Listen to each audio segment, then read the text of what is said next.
Jealousy burns like wildfire, and tonight the bond between them is tested by more than fate. A visiting alpha, a single smile, and Kaelen's control is about to break. Welcome back to Alpha's Reluctant Luna, Chapter 8, Jealousy and Misunderstanding. A story of love, defiance, and the thin line between desire and destruction. You're listening to The Velvet Story, where every heartbeat tells a tale. Don't forget to subscribe, tap the bell icon, and follow The Velvet Story so you never miss the next chapter of Alpha's Reluctant Luna. Let's begin. The council hall buzzed with anticipation. Torches lined the stone walls, their flames throwing restless shadows as the Stormfang pack prepared to welcome their guests. Word had spread quickly. An alpha from the Western Peaks was visiting to discuss trade and border security. Serenya sat beside her mother near the head table, smoothing the folds of her dress with nervous fingers. She hated gatherings like this. They always seemed to turn into a stage where alliances were tested, reputations sharpened, and whispers bred like wildfire. But tonight, the unease twisting in her stomach had nothing to do with politics. It had everything to do with the man seated a few places down, Kaelen Blackthorn, the Northern Alpha, his silver eyes unreadable as he spoke quietly with Calder. She could feel him even without looking. His presence filled the hall like a storm cloud, oppressive and charged. Every time she shifted in her seat, she swore his gaze flickered her way, sharp as a blade. The heavy doors opened and a ripple of murmurs spread. The visiting alpha entered, tall, broad-shouldered, with dark hair tied back and an easy smile that instantly set the room at ease. "Alpha Draven of the Western Peaks," Calder announced. Draven inclined his head respectfully, though his sharp eyes swept the room with keen interest. When they landed on Serenya, his smile widened, and he made a deliberate point of bowing slightly in her direction. Her cheeks warmed. She forced a polite nod, but inside her wolf stirred uneasily. The feast began, platters of venison and roasted roots filling the tables, goblets clinking.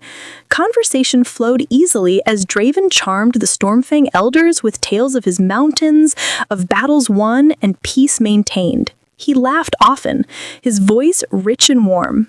And far too often, his gaze lingered on Serenya. At first, she ignored it. But when Draven leaned across the table to address her directly, her pulse quickened. "You are the Beta's daughter?" he asked, his voice smooth. "I am," she said, keeping her tone even. "Then strength runs in your blood," he said, eyes glinting. "I've heard whispers of your skill with the blade. Perhaps someday you will prove them true in the sparring circle." Serenya smiled tightly. "Perhaps." Her wolf bristled at his interest, but Serenya forced herself to stay calm. Draven wasn't threatening, just curious. And maybe, just maybe, she could use that curiosity. "If Kaelen thinks he owns me, let him see otherwise." So when Draven asked her another question, she answered more warmly than she should have. When he offered her a goblet, she accepted with a faint smile. And when he leaned close to share a story, she laughed softly at his wit. Kaelen's goblet shattered in his hand. The hall went silent as wine dripped from his fingers, dark against the shards of glass.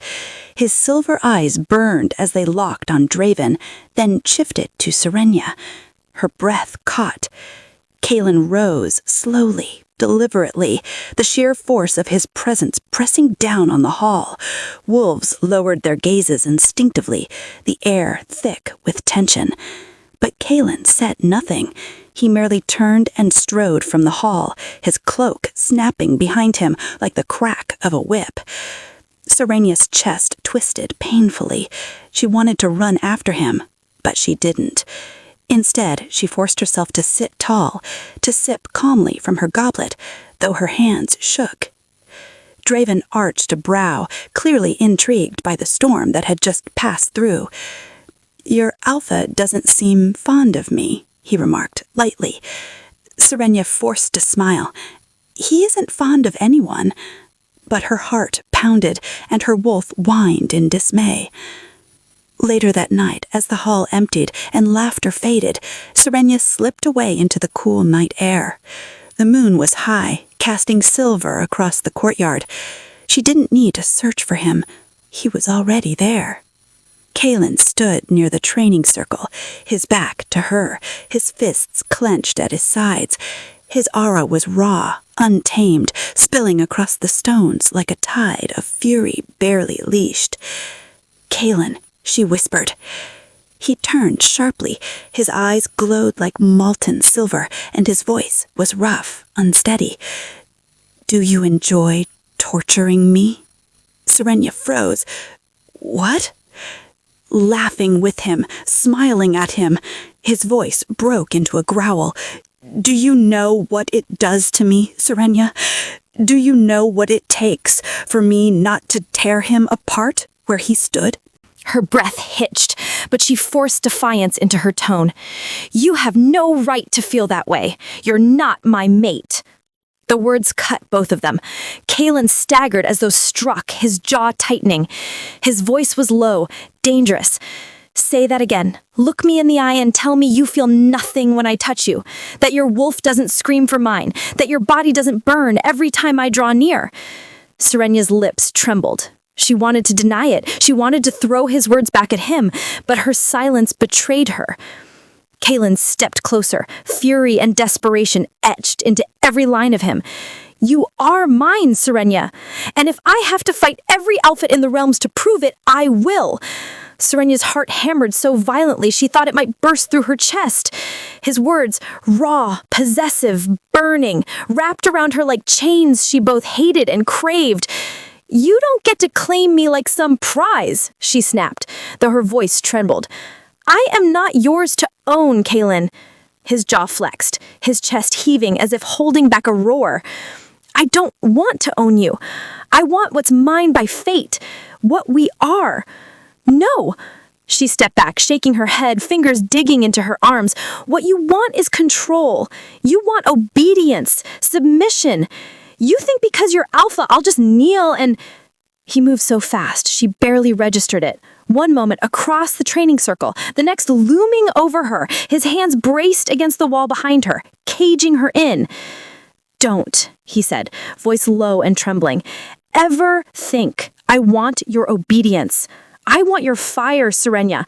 I want your defiance, your strength. Do you know what it does to me knowing you're the only one who can stand against me?"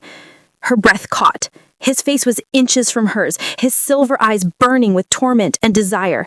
The air between them crackled, every instinct pulling her closer, closer, until she swore the world tilted. Her wolf howled with need, pressing at the barriers of the witch's spell. "Kiss him! Claim him! Ours!"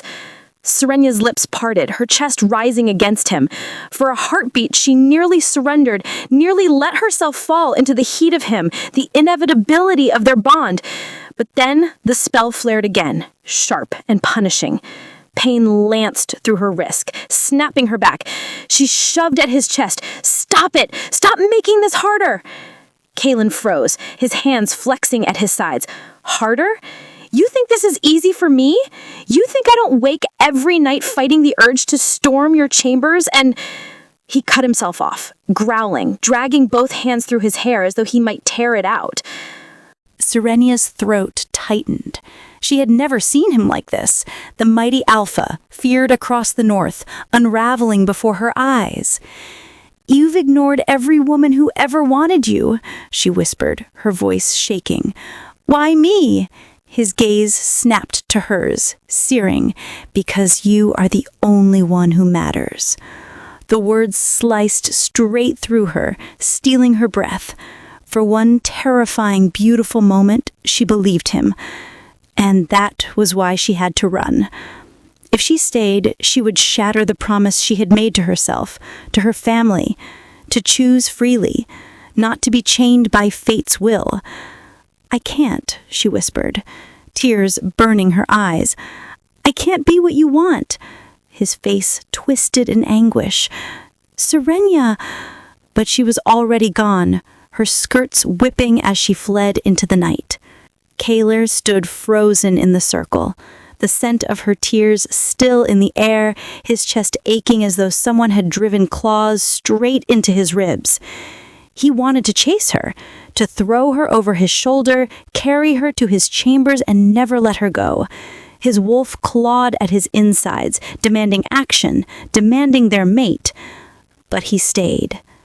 He stayed because she had asked him to, because even in his fury, he could not break her trust. Still, the promise rang in his mind, cruel and relentless. Every time you resist, every time you run, you only make it burn hotter. And one day, he feared, he wouldn't be able to hold back. That night, Serenya collapsed against her bed, her body racked with sobs. Her wolf raged inside her, furious at her refusal, gnawing at the spell until she thought it might break. "Why do you fight him?" her wolf demanded, a voice a growl in her head. "He is ours, ours! Because if I give in, I'll never know if it's me choosing him or if it's fate choosing for me." But even as she said it, her lips still tingled with the memory of his nearness, and her body still burned for what she had denied. Love, fate, and fury. None can be contained forever. As Serenya runs from her heart, and Kaelen battles his instincts, the bond between them grows even stronger. Will she keep resisting, or will destiny finally claim them both? You've been listening to Alpha's Reluctant Luna, Chapter 8, only on The Velvet Story. If this chapter set your heart racing, don't forget to like, comment, and subscribe to The Velvet Story, where every story touches the soul. Stay tuned until the moon rises again for Chapter 9.